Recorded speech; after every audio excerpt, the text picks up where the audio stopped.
جی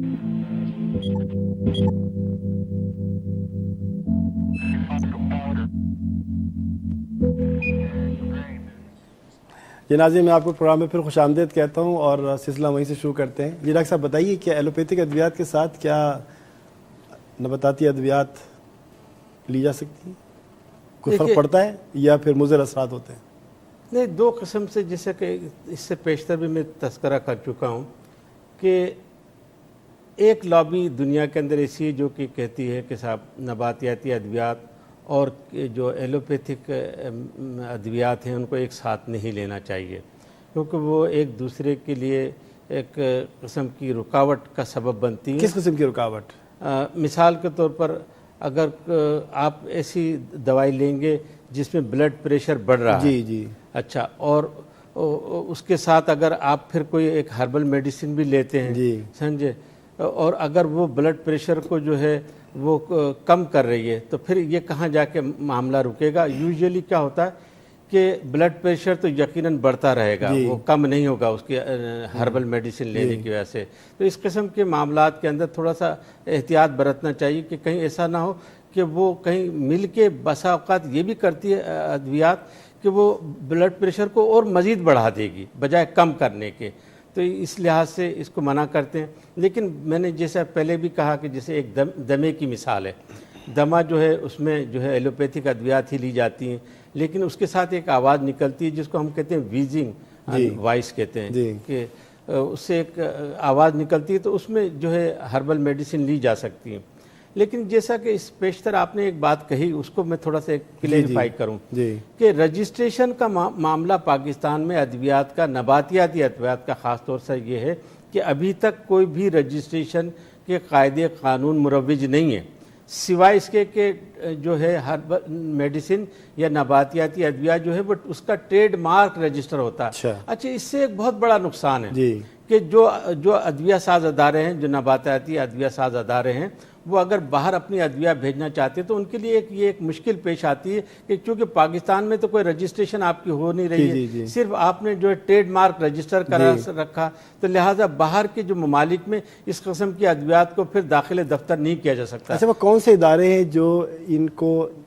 دواؤں کو بناتے ہیں؟ کچھ آپ روشنی ڈالیں گے سلسلے میں؟ اچھا، پاکستان میں تو بہت سارے ادویہ ساز ادارے ہیں، مثال کے طور پر ہمدرد ہے، قرشی ہے، اجمل دواخانہ ہے، مرحبا دواخانہ ہے، مرکز دواخانہ ہے، نظامی دواخانہ، بے انتہا دواخانے ہیں جو کہ مختلف قسم کی ادویات بنا رہے ہیں۔ اس کے علاوہ جو فارماسیوٹیکل کمپنی ہیں، وہ بھی بہت ساری اب فارماسیوٹیکل کمپنیوں نے بھی اپنی اس قسم کی ادویات بنانا شروع کرتی ہیں، کیونکہ وہ سمجھتے ہیں کہ اس کی جو مارکیٹ، جو کوانٹم جو ہے مارکیٹ کا کوانٹم، وہ پوری دنیا میں تقریباً کوئی 1200 بلین ڈالر کے قریب پہنچا ہوا ہے، تو ہر ایک کوئی چاہتا ہے کہ اس میں ہمارا حصہ بھی شامل ہو، تو لہٰذا باہر کے ممالک میں بھی یہ جو ہیں اس قسم کی جو کمپنی ہیں وہ بنا رہی ہیں ساری ہربل میڈیسن، دونوں یعنی ایک فارماسیوٹیکل کمپنی ہربل میڈیسن بھی بناتی ہے اور وہ اپنی ایلوپیتھک ادویات بھی بناتی ہے۔ اس قسم کے تمام ادارے جو ہیں باہر کے ممالک میں۔ تحقیق اس پہ ہو رہی ہے یا ہم ابھی انیشل اسٹیج پر نہیں، دیکھیے تحقیق کے جہاں تک معاملات ہیں، اگر آپ یونائٹڈ اسٹیٹس کا فارماکوپیا اٹھا کے دیکھیں تو اس میں تقریباً کوئی 65 ادویات جو ہیں نباتیاتی ادویات شامل کر دی گئی ہیں اور ڈاکٹر ان کا استعمال کر رہے ہیں۔ ان میں سے میں مشہور چند ادویات کے نام لینا چاہوں گا، جس میں ایک تو جیسا ابھی آپ نے کہا سلائمیرین ایک ہربل میڈیسن ہے اور یہ لیور سیروسس کے لیے ایک ایویڈنس بیس میڈیسن، شواہداتی علاج اس کو مقرر کر دیا گیا۔ پھر اس کے علاوہ پراسٹیٹ کی جو بیماری اکثر بوڑھوں میں پیدا ہو جاتی ہے، اس کے لیے ساپالمیٹو ایک بہت اچھا مقصد یہ کہ ایک وہ نباتیاتی جز ہے جس کو استعمال کیا جانا چاہیے، اثر اس کا کافی اچھا ہے، اچھا بھی ہے۔ اور یہ یقین ایک بات اس میں اور بھی یہ پیدا ہوتی ہے کہ یہ اکثر کینسر جو ہے پراسٹیٹ کے کینسر کو بھی روکتا ہے، جبکہ بہت ساری جو ایلوپیتھک ادویات ہیں وہ کینسر انیشیٹ کرتی ہیں۔ پھر اس کے علاوہ مثال کے طور پر ہائپیریکم ہے، ہائپیریکم دنیا کا سب سے یعنی اس وقت سب سے زیادہ علاج میں مروج اجزاء ہیں جو کہ یوزلی اس میں ڈپریشن میں، ہائپر ٹینشن میں، اس قسم کی چیزوں میں استعمال کر رہے ہیں۔ دیکھا یہ گیا ہے کہ کیمیائی ادویات کی ایکسپائری ڈیٹ ہوتی ہے، لیکن